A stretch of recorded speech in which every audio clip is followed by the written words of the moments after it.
everyone. Mitch from SportsChatPlace.com and PickDogs.com. It is Thursday, April 30th, 2020, here with your live show. Don't have all my equipment yet in the studio, but definitely going to the way that we do things, we kind of just jump off the cliff. I just had this discussion before we went off air. Rod said, you got to check if there's water when you jump off the cliff. I got to tell you, I rarely ever check. We usually just jump. I've been in this internet and tech space for a long time, and, nothing is ever perfect, that's for sure. I certainly don't have the ideal studio setup that I'm looking for yet. I don't even have all the equipment of the studio setup that I'm supposed to have right now, but it's a lot better than what we used to have, and we do the same thing with the websites all the time, whether they're ready to go or not.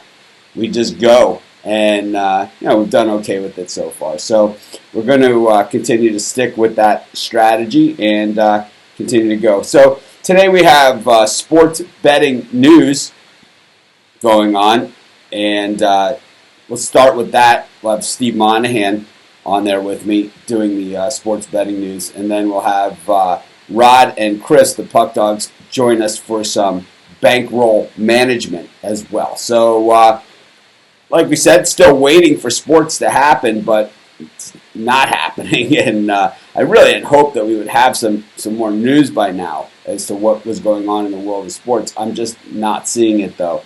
But, hopefully sooner rather than later.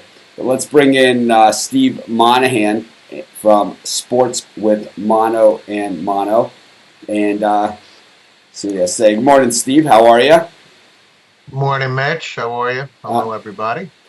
Just hanging in there here in Hawaii. We've eased up we've gone to phase one, starting at 4 p.m. today in Oahu. They'll be starting to open up the parks, the city-run parks. Golf courses will be open, and starting to see what happens when we start mixing again. We're not going to we're not going to ignore the masks and the social distancing and any of those things, but we're going to kind of get back, try and at least phase one, and it's like, for me, I'm happy to be able to get back on the golf course, but at the same time, it's, without sports, I'm still lost. So I'm still waiting for sports like everybody else, but in the meantime, there is stuff going on in the sports world. And the first things first, as Fat Bastard said in Austin Powers. We're not gonna. Where's the? But we're gonna. So, but what we're gonna do is basically, so Andy Dalton has been released. Where does he land? There's still, Jameis Winston would sign with the Saints. So now there's really just two quarterbacks, of the big names that are out there. There's some other guys out there too. But so Andy Dalton now joins that list. Any places where you think that he might land? I think a viable landing spot is New England. And some people look at me like I got two heads, but I think Andy Dalton could be a one-year guy for the Patriots until they figure out who their quarterback's going to be.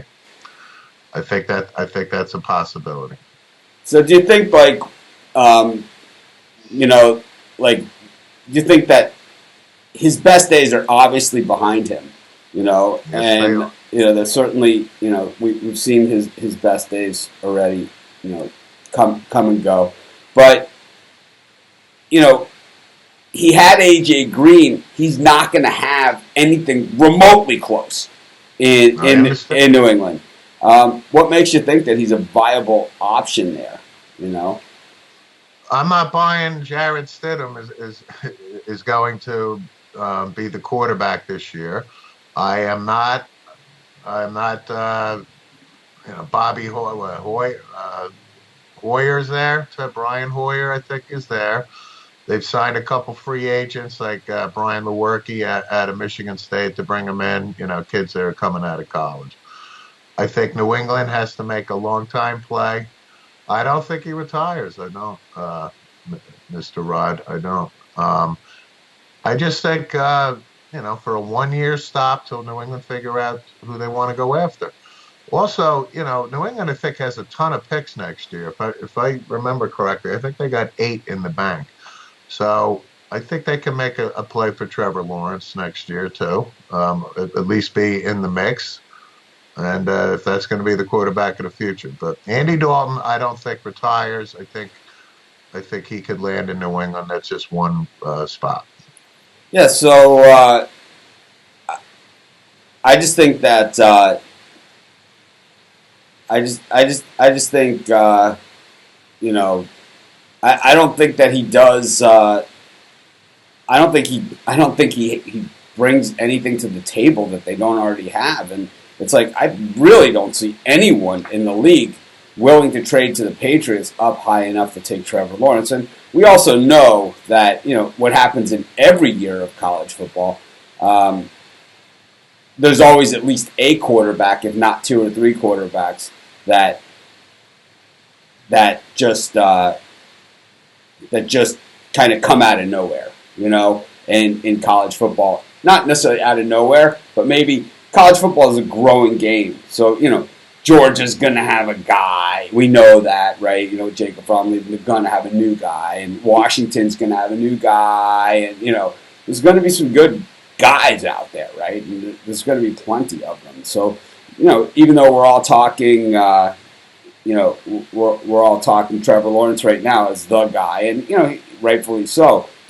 Last year at this time we were talking Tua as the guy. At least most people were. I wasn't. But most people were talking about him as the guy. And Joe Burrow ended up being the guy. Head and shoulders above. Head and shoulders above. Untradeable. That they were offered trade for him and didn't take it. But I don't know. I just think that to me Dalton is kind of like he's no different than Hoyer. It's kind of like. He's no different. I get it, but he's been an NFL starter for 9, probably close to 10 years now. That's all. And he won a playoff. And he won a playoff game in 0 of them. It's like I don't know. He made it to the playoffs. He had killer defenses. He should have a decent defense in New England to work with. He'll be on the short field. Probably not a lot expected of him. They got a bunch of tight ends, so they're looking at the short passing game all the way. We'll see.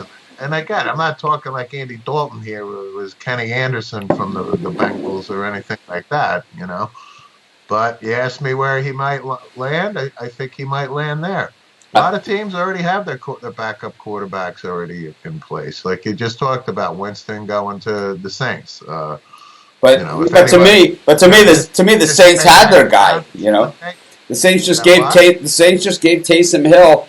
$20-something million. It's like, how is he not the backup? It's like you give a guy $20 million to be your backup quarterback. He kind of is your backup. So it's like just because the backup is set, and even just because the starter is set. Aaron Rodgers they just traded up to take some guy when Aaron Rodgers is your quarterback, and it's like the Packers. If Aaron Rodgers would have went down this season, or like say he gets mad at the coach, which he does, right? He decides I want to play or something. It's like, then you're getting Trevor Lawrence. That's how close the Packers were because we saw their tackling in San Francisco. So I don't know. I think New England's a logical spot, but sometimes the logical spot isn't the spot. And maybe that's the reason why they didn't go for Winston, and maybe that's the reason why they didn't go for Cam Newton, and maybe that's the reason is that they were waiting. They knew he was going to be there. But to me, it's like. I just don't understand why you don't take a quarterback who obviously, can't get you over the hill. And, so I don't know. That's just me. But anyways. I think New England is post-Brady. I don't think New England thinks they're going to the Super Bowl this year.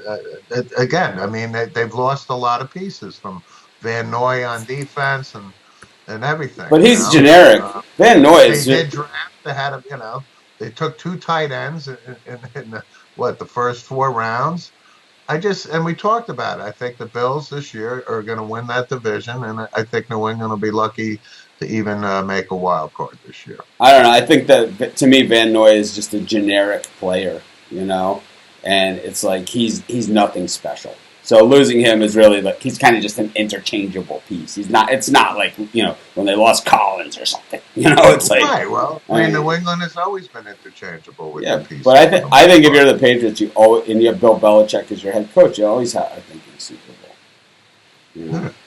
But couple guys in the NFL made some news. One got busted. Kansas City's cornerback Breland got busted a couple days ago, and now Telvin Smith of the Jacksonville Jaguars was just arrested for having sex with minors. So, they're keeping the NFL in the news. Well, welcome to the NFL. I mean, that's it is what it is.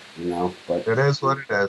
Yep. But anyways, hopefully we have NFL football in the near future. But in the meantime, it's just sim games, and we'll see you back at the end of the program for the NFL sim game segment. Thank you, Steve. That was Steve Monahan from Sports with Mono and Mono.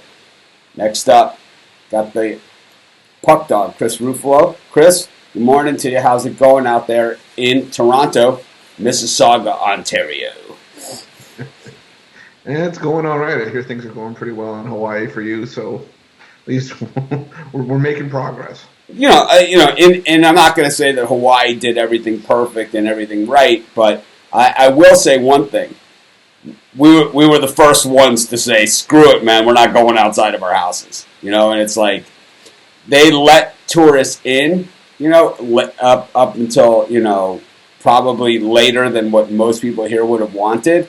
But even when they were letting the tourists in, nobody else would go out. And as soon as the heat came, because one thing we know about our governor is that generally caves, right? So it's once the heat came on, he said, yeah, all right, we'll have visitors, to make those people happy. The tourism industry, which you have to keep happy here because they are while I don't depend on it, certainly a lot of people here do.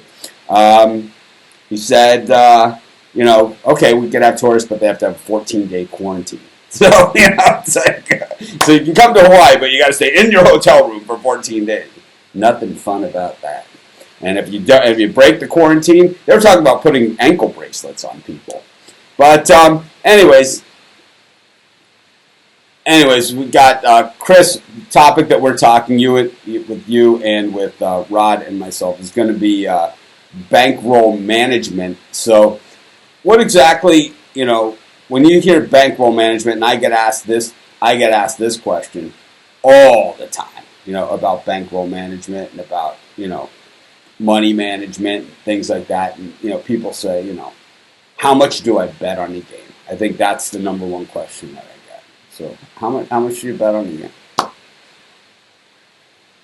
I mean, it all depends on what the bank we're starting with. That's exactly it, It's like, I don't know your financial situation. That's what I always say. It's like, for me, it's like, if it's Miami Notre Dame, it's, everyone that saw my bet, it was, 17,000 something.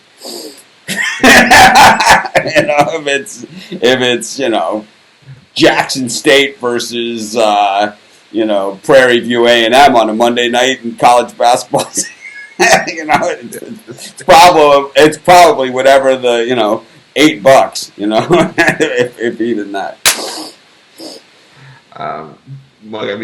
We've said it before in the past, and up here it's kind of we had a bit of a different start to sports betting where all you could really bet were parlays, and it wasn't very profitable for my bankroll as time went on. So I would definitely say to start, betting single bets is the way to go for that, and then managing how much you bet on those games is, I'd say, probably anywhere from 1% to 5% of your bankroll per bet. But I think the main thing is to keep it consistent. Don't just fly off the handle every now and then. If you keep it consistent, it'll help you get through the rough patches when you have your losing streaks like we all do, and it'll also help you build up your bankroll, I think, more consistently as time goes on. So, when do you go big? Are there other times where you just bet big? We're just like, screw it, man, this is the one. I have games like that, and I rarely will say it, but, people know that I do have games like that, where I just say, this is the one, We don't get chances like this often, We just don't, these games happen, we see them on the board, and it's just like, oh my God, it's normally against an ESPN team, Yeah.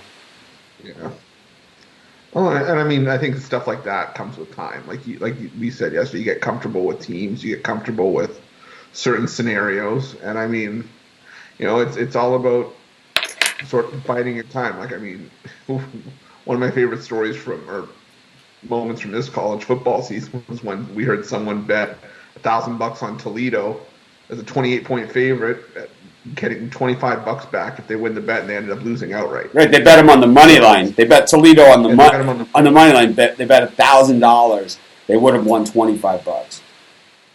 And it's just like, for me, that's the exact opposite of bankroll management.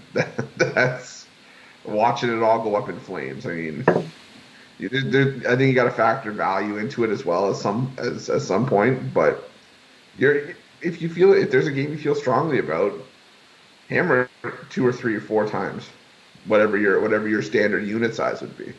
Yeah, I got a question or a comment here from Charlie M. I like the new background, and I got a lot of comments on the background yesterday. It's definitely a work in progress. It's like, this is all just stuff that I had lying around, and because of the lens that I use, the Sigma f1.4, it kind of brings me into focus, but does not really focus in on the background. But over time, I think you guys will be able to figure a lot of the stuff out that's back there, and it will be changing. But a few people actually asked me if it was a green screen, which it's not, because on the show I showed you guys all the stuff that was going to go in the background. I kind of held it up with my Baltimore Colts and Oakland Raiders and all that stuff. I kind of held it up on the show, and you guys have seen my Grateful Dead, bear head cover when I did my golf club segment and stuff like that. And of course, my signed Muhammad Ali, one of my prized possessions. But anyways, got a lot of new stuff coming in the background too. And if you have something you want me to put in the background, as long as it's not religious or political,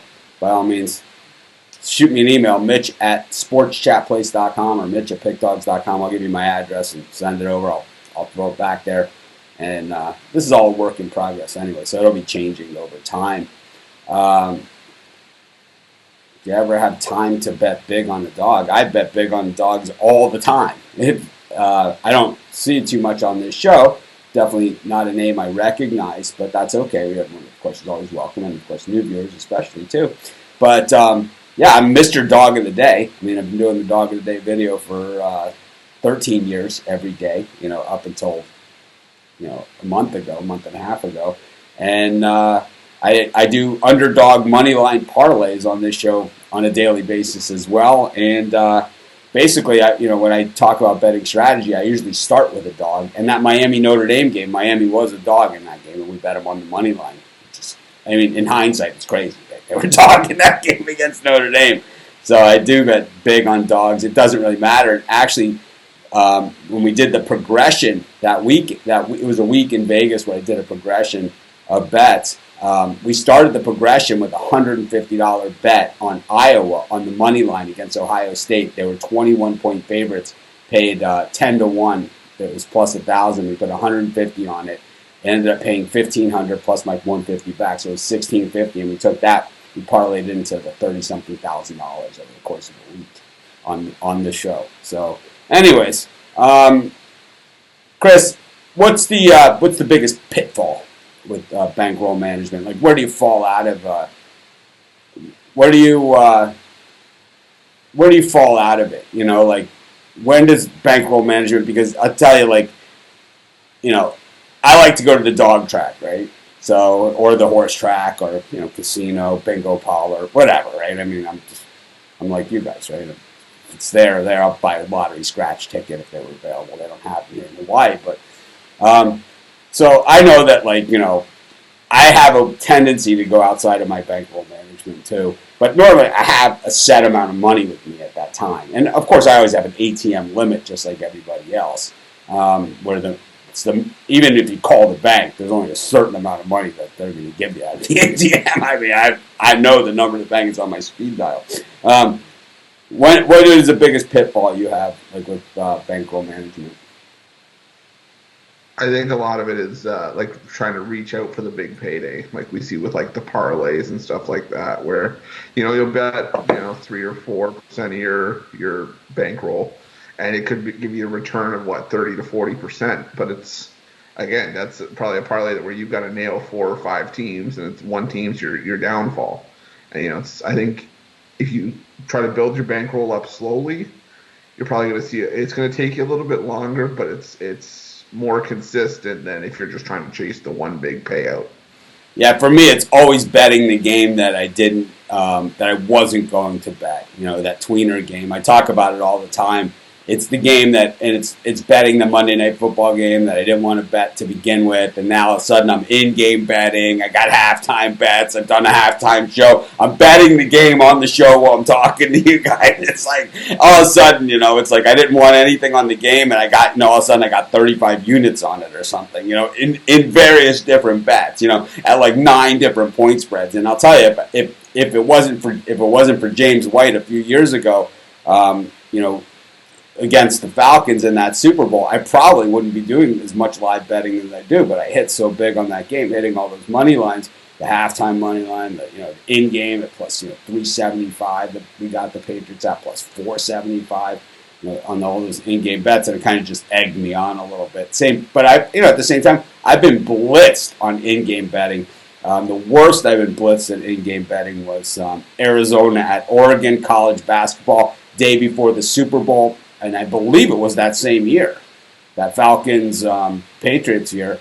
Could have been that year. I believe it was that Falcons-Patriots year. I got absolutely blitzed on the Oregon-Arizona game where you would think it would be a pretty close game. Oregon was up by like 27 points or something. I started in-game betting Arizona, and they lost by like 50. It was just a bloodbath. Anyways, man, thanks, Chris. We'll see you back in just a few minutes for the Sim Picks. We're gonna bring Rod back, and of course, money management is something that we talk about all the time. So we certainly haven't, ended the subject, and I think we're gonna have about another month to be scraping for topics. So if there's any topics that anyone's covered, just email them to me at Mitch@pickdogs.com, Mitch@sportschatplace.com. We'll do a show on it because we're definitely looking for topics. But anyways, Chris, thanks for joining us. Of course, Chris Ruffalo is one of the Puck Dogs, and he's been with us for a long time at Sports Chat Place, even though he's been in front of the camera less than a year with us, and he's gotten a lot better in front of the camera than he used to be, that's for sure. But, of course, we also have the other Puck Dog, and that is Rod Zwacky. Rod, good morning. How are you? How are things out in Western Canada, Northern Canada, correct? Southern Alberta here. Southern Alberta. Sure. Southern Alberta, so I'm closer to the American border than way up north. So, but but where you are is like one of the really cold parts of Canada, though, right? Even though you're down, even though you're down south. I think the only part that's not cold in the winter in Canada is if you're out in BC, and they might get a little bit of snow. I'll tell you. Other than that, everybody else gets a deep freeze. I'll tell you, one of the things for me, that always gets colder is my nuts. It's like, that's for sure. That's why I plan on never seeing snow again. And that was probably a little bit too much information. Yeah. For me, it's my hands. My hands always get coldest first because working in the kitchen, I'm used to the heat. So then I get outside and it's cold. So my hands have become sensitive to the cold really bad. Yeah, I went through all my pennants on the show, but I have a ton of throwback ones. But in that space there, I thought a bunch more were going to fit. But they don't. So I was only able to put 4, but I will probably be changing those out and stuff.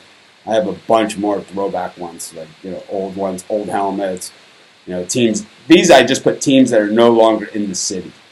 Was the criteria on those, and I have a bunch more too.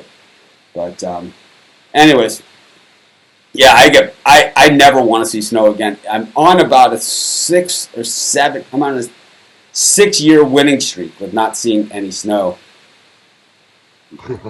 Oh, so speaking of the money line bet, someone said, yeah, I also had that money line bet of the Dolphins against the Pats in that game in New England last year when the Dolphins knocked the Pats from the opening round bye and home field advantage in the playoffs, of course. But anyway, so here we got a question, and this is this is this is a good question, Rod, and we could start off with this one too. How often do you cash out? Do you reach a certain number? Do you go from Sunday to Sunday? How do you stay disciplined? And what are your thoughts? I love this question because this is something that since the even I used to cash out every single bet, when I was in Vegas, because every game was on a ticket, right? And you'd go there and they'd cash out your tickets, and then they say, of course, the magic question to someone like me: any more bets? Yeah, you know me. It's like we're on a first name basis. Of course, there's going to be more bets. It's like some of the cashiers in Vegas, some of the tellers would say to me, what bets would you like next? Because it's like they wouldn't say any more bets. But how often do you cash out? Because now with online betting so predominant, and also in the United States now becoming starting to move in. It's been a very, very slow process, but with online betting coming in the United States, and then also with app betting in Vegas, which has been 3 years maybe now with app betting. I find I have this same question: how often do I cash out? And it's like for me on the app in Vegas, I fully cash out. There's two circumstances when I fully cash out: when I've hit my ATM limit at the tables. I've taken a beating at the table, and I've hit my ATM limit. Then I will cash out a portion of my sportsbook money, and that's one of them. And the second one is when I leave Vegas. I generally will cash out the bulk of my money in there, and I'll usually leave a few $100 or $1,000 on the app when I leave Vegas. If I know I'm coming back, because sometimes the way my flights are scheduled, they'll land in Vegas like at 6:30 p.m. Eastern time on like a Tuesday or something, and I want to get those 6:30 Eastern time, so like 3:30, or even if it's 6:30 Vegas time and I want to bet the late games, I'll be able to bet them while the plane is on the runway. Run the plane, and you have to cash on the app to do that. So I leave a couple money, but generally I cash out when I leave Vegas, when I have lost money at the table, or what the one thing I don't want to do in Vegas is I don't want to cash out and just have a wallet full of cash, because it's like, number one, we don't use cash anymore, right? So it's like, to have this big wad of cash, there's only one place you're going to drop it, and that's for me. That's at the craps table. If it's not at the slot machine, Rod, when do you cash out? Whenever I get ahead. If there's a sizable, like even $100, $200 ahead off of what your original bankroll is, take it out. You're less likely to bet it.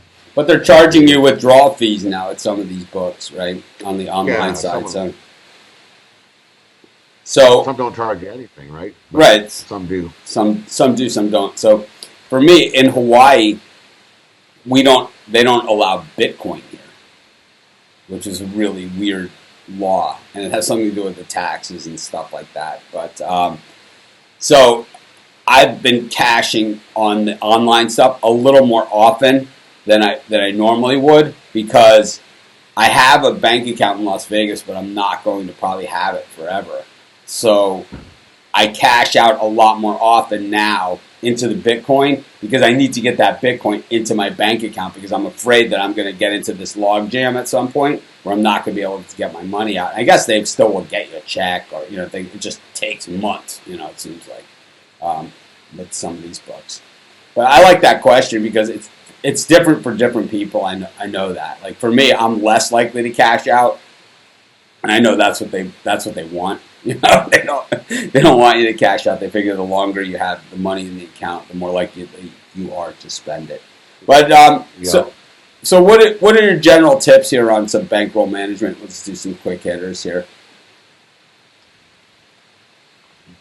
For me, you really shouldn't bury it. Well, it's confidence in your bets that you're making. That's your biggest thing. Don't just make a bet because you're like, oh, I like this. But you have to be confident in making your bets, and stick with the same size. It's huge. If you just because you're like, I understand you get a feel you really like this game, so you put a little more, put 2-3 units, but you really shouldn't go overboard. over the long term, I think you're going to lose it. I need to write these down because I definitely lose it. I definitely go overboard, and I definitely don't bet the same amount on every you, you want to be consistent. It's. I know it's not easy because we get excited. We're like, we really love this game. I'm putting more than what I normally do on it, and then you lose, right? And because it does happen, you get all excited about this game and you lose, and now you've lost 8 units instead of your normal couple units. In Vegas, in Vegas, you would not pay a percent to cash out. In Vegas, you paid your percent on the win. They take the vig out of your wins. So, like, you need to bet 110 to win 100, like standard on a sports bet. On a point spread bet. On a money line bet, they've already taken the juice out in the numbers. You know, it's like in your bet. You know, it's like on a slot machine. You know, it's like the odds of you hitting that are a lot greater than 30,000 to 1. You know, it's much greater. They've already taken it out, but. So yeah, for me, and this is where you see, for everyone it's a little different. I bet more on some games and less on others. I definitely do. That's why I have different ratings and different units on different games, and that's just me.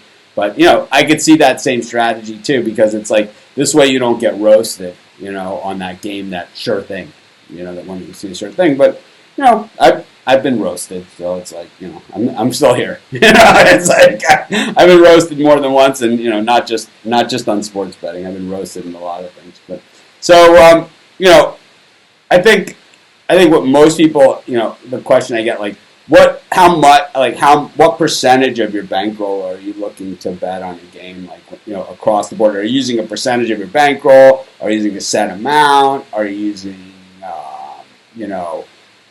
how exactly are you deciding how much? And it's like, like Chris said, same thing. Amounts are going to vary from person to person and, all that sort of stuff. But, like, how do you decide, like, if it's going to be $10 or $100 or $100 or $10,000? And, how do you decide if it's good, if that's the case? And then, like, is it a percentage or is it a dollar amount? What is it? But for me, it's always going to be a dollar amount. But if you look back at like a percentage, I would say 1 to 3% of your bankroll per bet. That would be your unit size. One bet, 1 to 3% of your bankroll. You start putting 10% of your bankroll on one game, you can lose your bankroll real quick. Guilty as charged. I've definitely put more than 10% of my bankroll on a game. I put 100%. Plenty of times and then it happens. Vary this because we're like anything. We're like any sports team. We go on streaks. All of a sudden we're on a heater. So then increase your bet a little bit because you're on a heater. Move it to like 4%, 5% on those.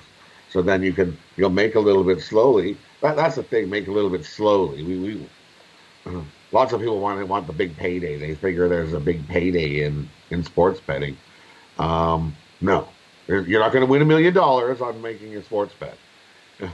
You could if you get lucky on a horse track at 20 cents, but I don't see many sports bets that you can make that you're going to get a return of that much money. So we got you maybe get 20 times your money if you get lucky. But usually not that. I see. I all these things that Rod are saying are really solid advice, and I follow about 0 of them. So it's like I'm like the rest of you guys, and it's like I see something I like, I'm like we're gonna kill them, man. It's like Tigers are gonna beat the Astros, man. They're gonna whoop them. Jordan Zimmerman's pitching. I'm telling you, Zimmerman's ready. Man. Zimmerman's ready. He wins 1 game a year. This is it. It's like I know Verlander's pitching and he couldn't just come back to Detroit. I understand, but this is Zimmerman. He's hot.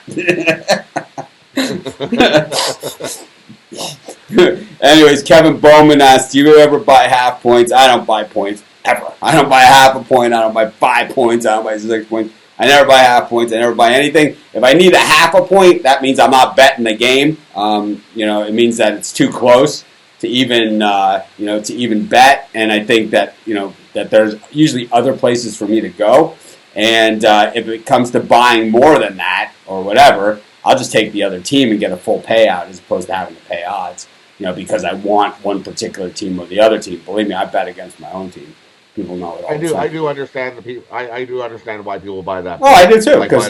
Or buy the half point. Because they're pussies. Because they're pussies. That's why. Well, you can buy that. I see. You buy that half point. It gets you to an even number instead of a 0.5. So when you're on an even number, you have a chance of a push. Am I allowed to say? Am I allowed to say pussies? It increases a little bit of your odds better in your favor. A push, you still get your money back. Right. If it's a 0.5, you're either going to win or you're going to lose, right? So I can see why somebody would buy a 0.5. Well, I'm even, so you can still have a chance of a push. I'm going to bring the guys in here, and we're going to do some sim picks, but I'm not a point buyer, and I don't even know if I'm allowed to say pussy on this show or not, but I said it. Anyways, Chris. I've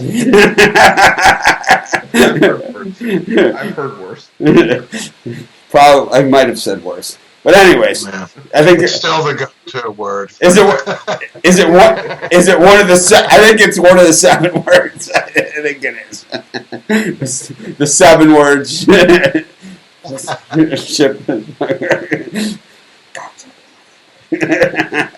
All right, Chris. What do we got today on board for sim picks? All right, for Madden, we've got at 12 Eastern. Dolphins at Jets. Jets -1, over under 50.5. Dolphins. Money line. Dolphins for me. Dolphins.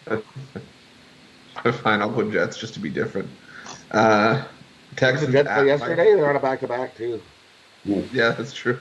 I gotta get my car. I gotta bring my cards in here for writing and pens and stuff. I don't have any of that stuff in this studio. Texans at Vikings. Texans -3, over under 54.5. Little Vikings. yeah. Money line. Little love for Kirk Cousins, but I'm going to guess the Texans' pass rush is sick. I'll take the Texans. Vikings. Vikings money line. Wow. Yeah. Vikings at home. They play good at home. So yes, they do play good. Well, they do play good at home, but the Texans have. I mean, when you look at them on paper, that defensive line they had last year was sick. Yeah. 7 Eastern. Eagles at Steelers. Eagles -3, over under 50.5. How'd the Steelers do yesterday? I think they whooped somebody, didn't they? I thought I seen them turn it off. It was like 40. They played on Tuesday. They lost to the Redskins. Wow. Don't know if I like that pedigree too much. I guess I don't know. Who are they playing? The Steelers. I'll take the Eagles. I hate Carson Wentz. I'm gonna guess in the game though, he's probably better than he is in real life. Yeah, I'll take the home dog. Give me the home dog. Carson Wentz is awesome. It's like I'll take the Steelers. I'll take the Steelers. Wentz is awesome, man. That's why they took Jalen Hurts in the second round. He's so freaking good. Yeah, it's like they know. They watch the show. Go ahead, Chris. They I know. like the over there. You like Wentz? Lasky. You a Wentz guy? No, not at all.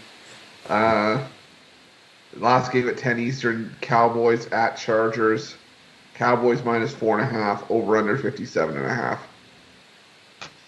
I like the Chargers. Chargers money line. Yep, Chargers. I like Chargers money line. Yeah, I like the Chargers. Ezekiel Elliott any good at this game? I've probably asked that before. I think he's the highest rated player on the offense. I think he's 92 overall. And Amari Cooper? 91. Wow. Overrated in that game, too, you know?